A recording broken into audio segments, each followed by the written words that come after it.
Welcome to Roots and Branches of Lehi, the podcast where we get to know the faces, stories, and lives that make up our community. I'm Ryan Harding, and I started this podcast as a way for us all to connect with the people we live alongside. Growing up in a small town, I learned that connections go beyond blood. They're built through shared experiences, friendships, and the moments we celebrate together. Each week, we'll sit down with someone new from Lehi to share their unique story, their passions, and what they love most about living here. So whether you've been here for years or just arrived, join us as we deepen our roots and reach out to our branches one story at a time. All right, welcome Joan Collett to Roots and Branches of Lehi, where we get to know you a little bit better here. So let's go back to your childhood here. Are you from Utah? Where'd you grow up? I grew up on Whidbey Island in Washington in the Northwest. Okay. My father was in the military, and there's a Navy base there, and we spent most of our life there. We got transferred a little bit, but most of our time. And then my dad retired there. Okay. Yeah, that's my home. Okay. And so when did you leave there? I left for college, and then I came home. After my second year of college, I got married. Okay. And so then I married Howard, Yeah. who was in the Navy. So we stayed there for another 2 years while he finished his Navy commitment. Okay. Now, so you said your dad was in the Navy too. Right. So was that somewhat of an attraction with you with Howard? Like, hey, I'm familiar with the Navy, like kind of thing? Actually, it wasn't, because Okay. going to high school there, only the rough girls dated Navy guys. Okay.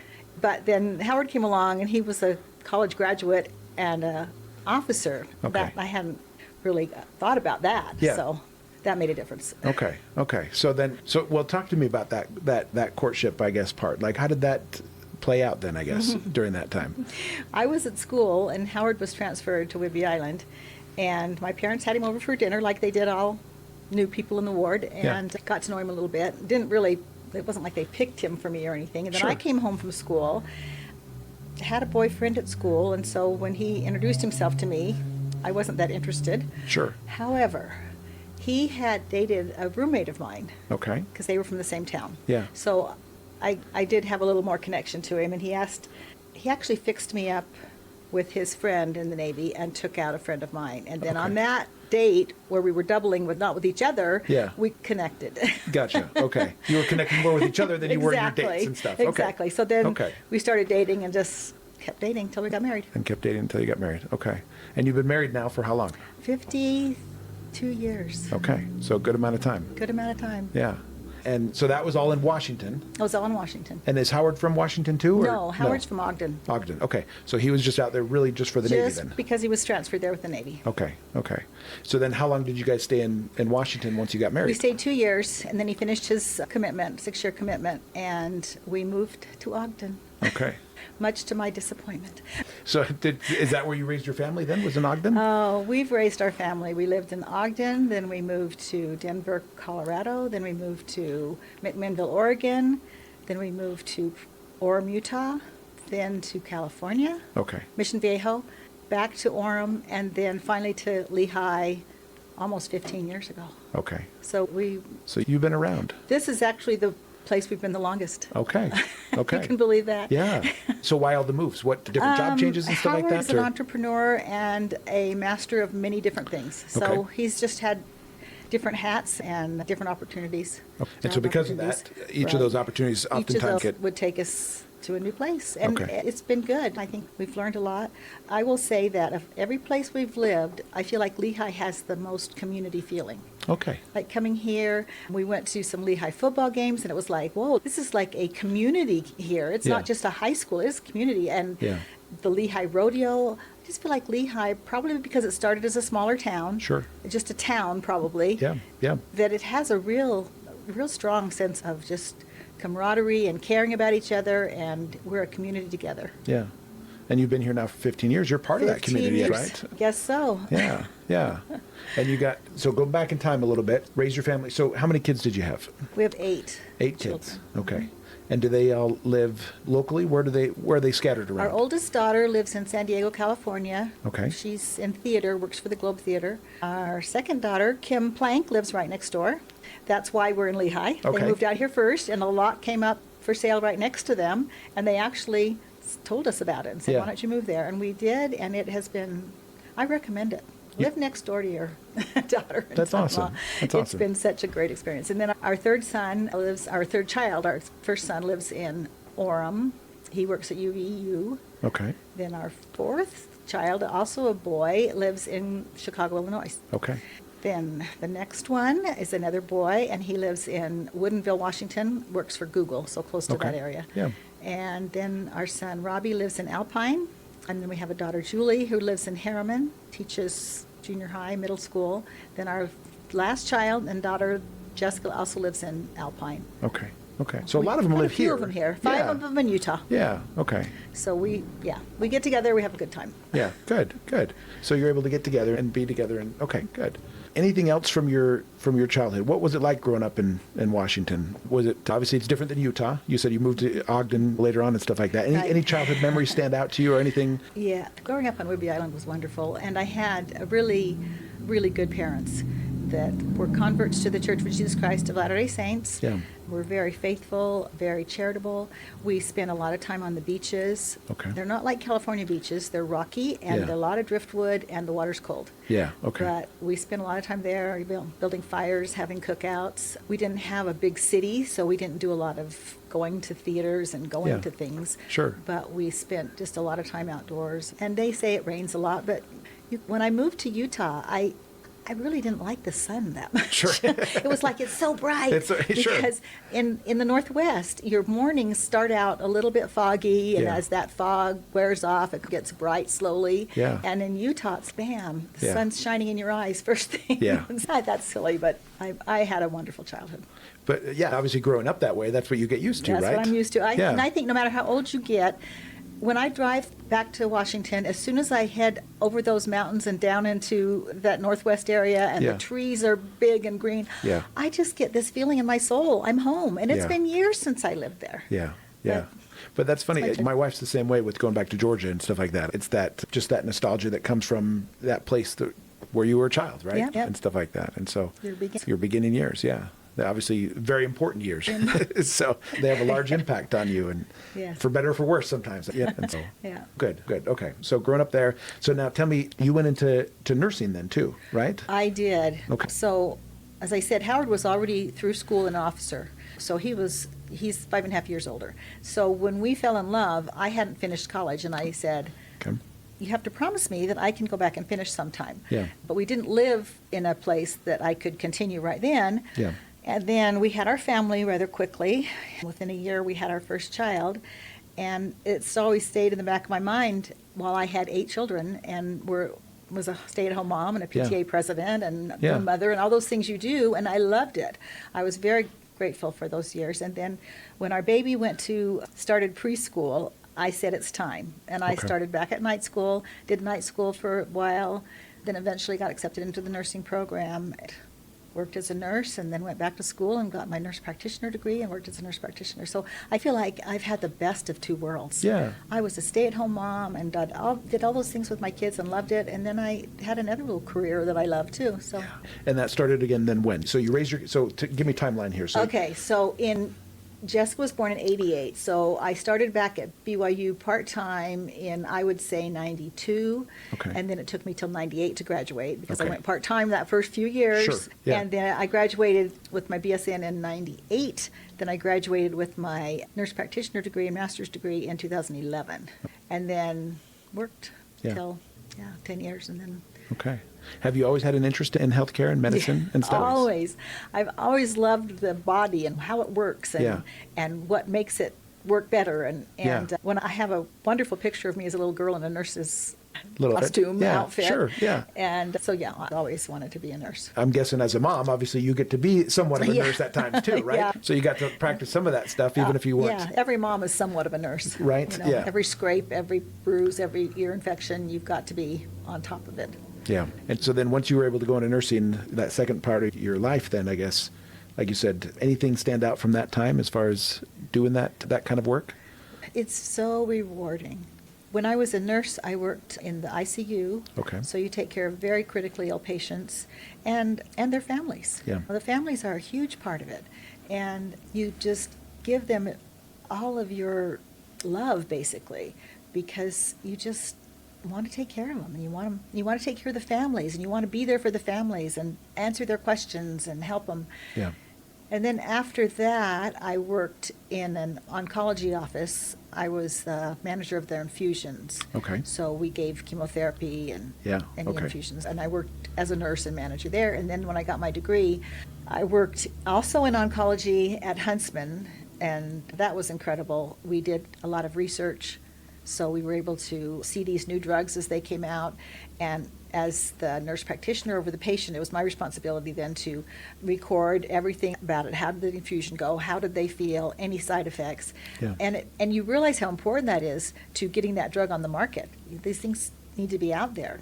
What did they handle it well? Was it? Yeah. And then we had a lot of new drugs that were oral medications, so they'd take them at home. Okay. And then you had to think about compliance. You get home and you don't feel well, and you look at that chemotherapy drug and you think, if I take this, I'm going to feel sick. Yeah. Maybe I'll skip it today, Sure. which is not good. Sure. So, Yeah, you need it to get better, actually. Yeah. So it's a lot about just getting down with the patient, and a lot of teaching, and a lot of just letting them know you care. You understand that they don't feel well when they take that pill. Yeah. So anyway, I loved it. Good. I can tell you loved it. So you were obviously a mom for 20, 30 years then, as far as that time Let's period? see, our kids are basically, I had 8 in like 15 years. Okay, So okay. I was a mom for, almost 20 years, just a mom. Yes, you're Not still just, a mom, I right? don't want to say just a mom, but Yes. that was my main focus, Yes. for the first 18 years. So do you think that prepared you, obviously, for being in nursing and stuff like that? Do you think you were a better nurse because of that time? Absolutely. Yeah. That's a good question, because absolutely. I have a lot of moms who say, I'd kind of like to go back to school, but I'm scared. Yeah. When I was too, I thought, how can I do this? But that life experience made all the difference. Yeah. I felt like I could compete with these young 18 and 19-year-olds fresh out of high school because my experience made so much difference. Yeah. Things made sense to me that it didn't to them because they hadn't lived through them. They haven't, yeah. There's no life experience So I there. would highly say, if you want to go back and you're anywhere from 40 to 90, go for Yeah. it. Yeah. You'll do great. And if we can stay on that for just a minute, because obviously I got young girls that are in college right now trying to figure out what they want to do and stuff like that, and they both have good ideas. With one wants to go into nursing, one wants to go into elementary ed and stuff. But the reality is they both want to be moms first Yeah. and foremost. And so they're working towards those careers. But the reality is there's probably going to be a pause that's going to take place. There can be. You happened. There can be. And maybe not. Maybe they're able to do things too. And it depends on the husband job and It different depends things. on the husband's job. It depends on, how you want. Like with nursing, you could work one weekend a month And and that's- keep your license. Yes. So that's something. And with teaching, my daughter Kim taught elementary school, and when she had her children, she'd take a little break, then she'd come back. Like she taught preschool for a little while, 3 Yeah. days a week, and then she'd teach kindergarten half day. So she worked back into full time when she had a young baby. Yeah. So you can mix it up too. That's a whole nother option, which I didn't have because I didn't finish early. Which Sure, I yeah. looked back and wondered what would my life been like if I had. Life is life. You take what comes to you, and You do, yeah. And obviously, you got to be a full-time mom, and I'm sure you're to be Yeah. there with your kids and stuff like that. And yeah, that was fun. There's a lot of opportunities for women, I think, in that regard now, where they can do. I've heard of in medicine doing 1 day a week or something like Yeah. that, and so there is opportunities there, which is nice. And it's nice because I wanted to go farther, get a nurse practitioner degree, and there's a lot of places you can go as a nurse into administration or into a lot of leadership or Yeah. training or teaching. So sometimes that's what's put on hold. Even if though you're a nurse, that takes a lot of extra time. So maybe you say, okay, I'm just going to practice nursing while I have little children, Yeah. 1 day a week or twice a month or something. And then when those goals are more easily obtainable without hurting my family life, Yeah, and I'll go for it then. So there's just so many ways you can do life. yeah. So if you were to go back in time, would you give yourself any different advice as far as if you were to? It's hard to say do life differently because ultimately you are who you are because of your life, right? But would there be any advice that you would give to yourself? And then I'll expand that to, obviously you have granddaughters that are that age, marrying age, and getting started with life, and any advice you would give them then, I guess, in that same regard. I think no regrets. Take each moment, take each hiccup in the road, take each hill you've got to climb, and just know that it'll all work out. As long as you get good advice, I would say, I'm very religious, I would say pray hard, and then just no regrets. There was a time when I had regrets. Why didn't I do this at this time? Why didn't I do that at that time? There was a time when we were really financially struggling, and I wondered, gosh, what would it have been like if I could have said, okay, I'll pick up the pieces now. I have my degree, I have my nursing, Yeah. and maybe gone full time. But that wasn't my road. And I think just walk the road you've been given with all its challenges and potholes and everything else, and just have trust it's going to work out. Yeah. And so are there lessons that you can trace to some of those times where, sure, you mentioned the financial part. So, in a perfect world, you would have had it, you could have done it, and then that problem might not have been as bad, right? But was there positives from that experience that took place that, hey, we weren't in a position where I could work, and so there was still positive things that took place, or just generally, I don't know, just your thoughts on that? I think it's hard to find the positive things when you're struggling, when your children are little. And we never went hungry. We never didn't have a roof over our heads, and we had always had nice homes to live in. So I look back now and I think I shouldn't have fretted so much. Sure. I should have just known it would be okay. God has your back. And I worried way too much and fretted and had sleepless nights and tried to figure out what I should do. And so I don't know. Money isn't everything, but it does make your life more comfortable. Sure. Takes that worry out of things.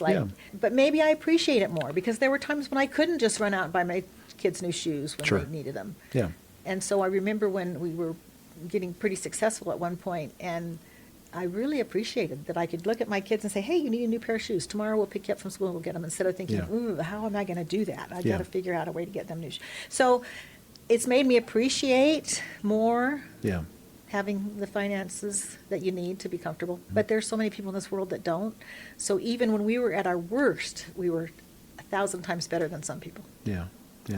Do you think it had an impact on your kids in a positive way too, some of those harder times? Positive way? Yeah. Oh, yeah.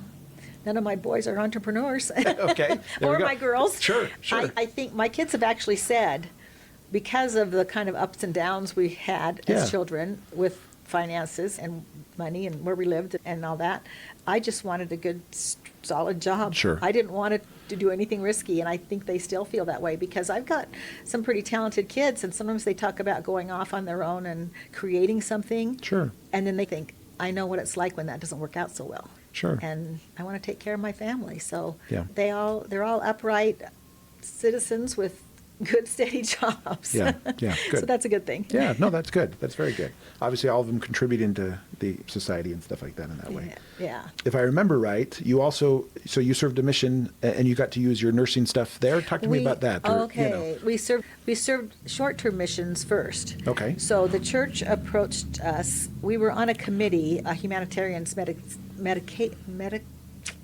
committee, humanitarians medical committee, where we met with other people and talked about what the church could do medically. So, for example, they sent some doctors to Ghana to work with emergency room physicians on how to handle, because they have a lot of those there because they don't drive very well. And we were asked to develop a diabetes program for the Polynesian islands. They have a real problem with diabetes there, and they really don't have much. So we went to New Zealand first and went to a big meeting there with all of the humanitarian senior missionaries from all the islands. And talked about that as a problem and none of them were medical. They were there just to do other things. They could do a lot to support that. So then we developed a program where each clan, so to speak, would have, first of all, we went over and we found out that there are no glucose monitors on the island.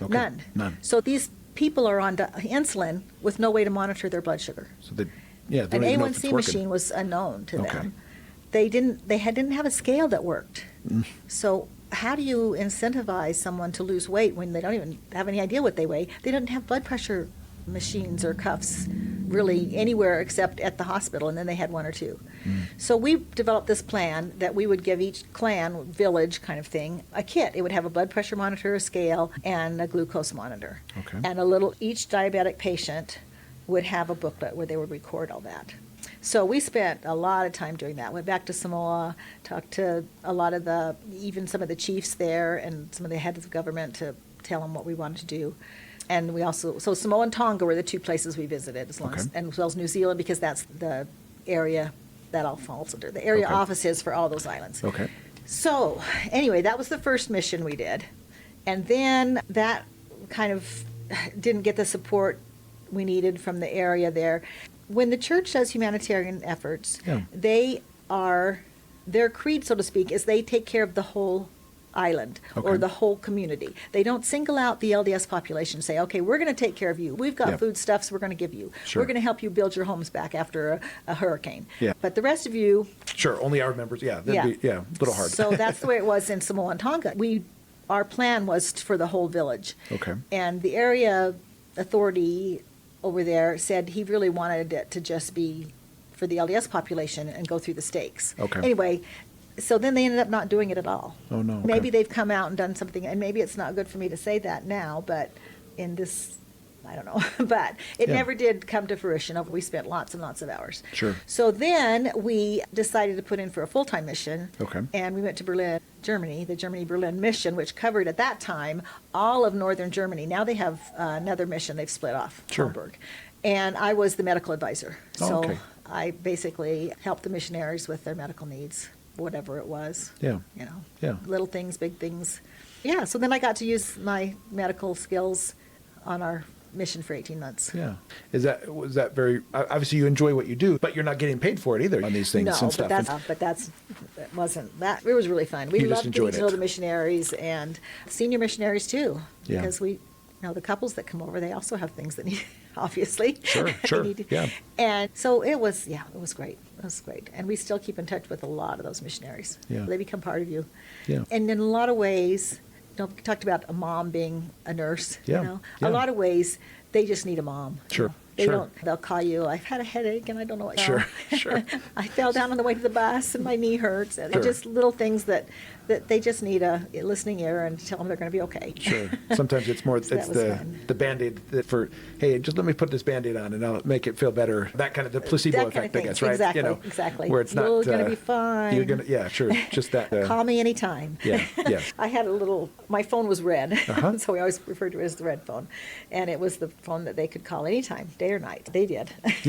But it was good. And then when we returned home, basically I didn't go back and work anymore. I really debated. I loved it, but Yeah. I felt like it was time now to maybe spend time with grandchildren Yeah. and just do some other things in life. And I still miss it. Sure. I still love it. And I would probably go back if the opportunity, if I really needed to, I guess Sure. I'm saying. But I serve a mission one day a week for the Church of Jesus Christ of Latter-day Saints in Salt Lake at the Senior Missionary Services. So Okay. I review all the senior, not all, because there's a couple of us, Yeah. but I review senior missionaries' medical forms. Okay. Because the church is very concerned that they don't send you somewhere where you can't get the medicine that you need. Okay. So we're very careful to find out everything they need, any medications they're on, any problems they've had, any history of things that might crop up again. Yeah. So that they can be sent. And the church loves them. They need them. They want them. Yeah. But they also want them to be safe. Sure. And healthy. So Sure. my job basically is to glean all that information, put it in a paragraph form that's succinct and Yeah. easy for the brethren to read quickly. Okay. And So that basically Good. says something like, hey, this person has these issues, probably not better to go to these places or something right, like that. Right. The next line up, I basically put down everything they have. Like they have diabetes and they're on these medicines. And, Okay. they have a history of kidney stones. They've Sure. had stents placed in their heart. Okay. And put that on a paragraph form. Then I sent the next person and she does then it goes to the doctor who puts in, they need excellent care, good care. That's Okay. when it becomes, they read it over and say, they can't go any place that doesn't have excellent medical care. Or they Okay. could go someplace with just good medical care. Okay. And then when, the brethren that have that responsibility, they have all that information in front of them. These are the Okay. countries, these are the places that need people. This is the places they can go with the kind of care that they need. And then they can Yeah. basically go that way. Which they say a lot of revelation is information, right? And so you're Yeah, supplying that absolutely. information Yeah. to help with assigning them to where they should go, I guess, best. Right. Then. Okay. So that's a pretty important role. That's awesome. I get to use my medical knowledge a little bit because I Yeah. have to know what medicines are and what they're used for and what's serious and what isn't. Yeah. Yeah. That's great. That's great that you're able to continue to use that even in the retirement years, right? Yeah, You know? it is great, and I like it. it, So I do that. And okay, so doing that, anything else? So right now, also your husband's patriarch, right? Tell me that experience. How's that to be in, because you're very much involved in all of those blessings. Well, I'm involved as a scribe. I'm involved in that I really make sure that we don't bring anything into our home, whether it's a television show or books or magazines or anything that would not allow the Spirit to be in our home. Sure. Because it's not just a Sunday thing. He Yeah. works all week on that blessing. Whoever it is, he prays about them all week. And we just have to have our home be a sanctuary, basically, that Sure. he can receive the Spirit. Sure. So in that way, that's been nice, too. Not that we ever did anything that wouldn't. Sure, But you sure. just have it more in your, I don't know, you just... It's more, you're Yeah. more conscious of it, I Right. guess. Yeah. Yes, that's what. And then Sundays he gives the blessing, and then I scribe. I'm just a scribe and take the words that are recorded and put them on paper. Yeah. And then he finishes it, and we deliver it, and it's been really fun. Has it? We see so many young men and women that are just awesome kids, and it's fun to hear the blessings. Yeah. But yeah, so there's that. Anything stand out from that experience? That Yes, I think that these young men and women are going to be important in the second coming and in the millennium that follows. Several of them have been told they'll be leaders during that time, and whether that means while they're still on the earth or they come back and do it, I don't know. Sure. A lot of leadership in these kids, a lot of responsibility to take care of others. A lot of it is look out for the other person and Yeah. watch it. And several of the young men are told to revere women and to make sure that the women in their lives are respected. I think that's important. Yeah, very important. So, yeah, some of those things. They're just all, I think probably the most amazing thing to me is how different every blessing is. Sure. Because I know my husband's voice. Yeah. And he's been an editor and a writer, and so I know sometimes he's itching to put things a different way. Sure, the way he would maybe say it. He would say it maybe, Yeah. and he's been chastised for that Sure. sometimes by the Lord. No, that's the way I want it, because the Lord knows how that young person thinks. Sure.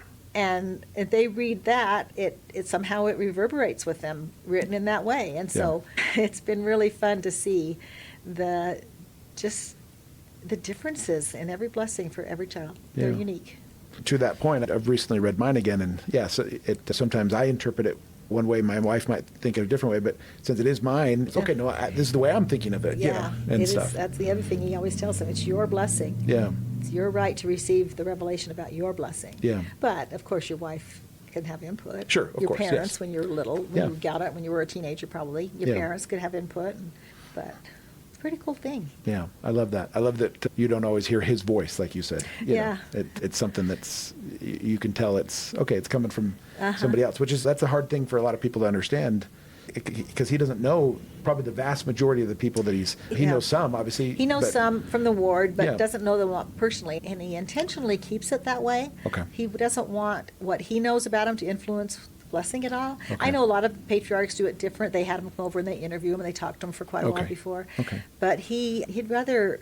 So after the blessing, then he loves to get to know them. You know, Sure. He asks them everything, and Yeah. all about their life and what they want to do. Yeah. But before that, he likes to have his mind just blank of who they are and what they like to do, Yeah, yeah, so that the Lord can tell them. sure. I like that. Yeah, I like that. So we've covered a lot of stuff already. Are we done? Almost done. You can get out of the hot seat here soon. When I looked at them, they were like an hour long. I was like, Well, so this has been great, Joan, to get to know you a little bit better and stuff like that. Obviously, you're part of Lehi. This is a Lehi podcast. You mentioned just the sense of community that takes place here and stuff like that. Anything that you can think of that if you could be mayor for the day or do something here that you would maybe Mayor for the day. have any influence over, or things that you would like to see.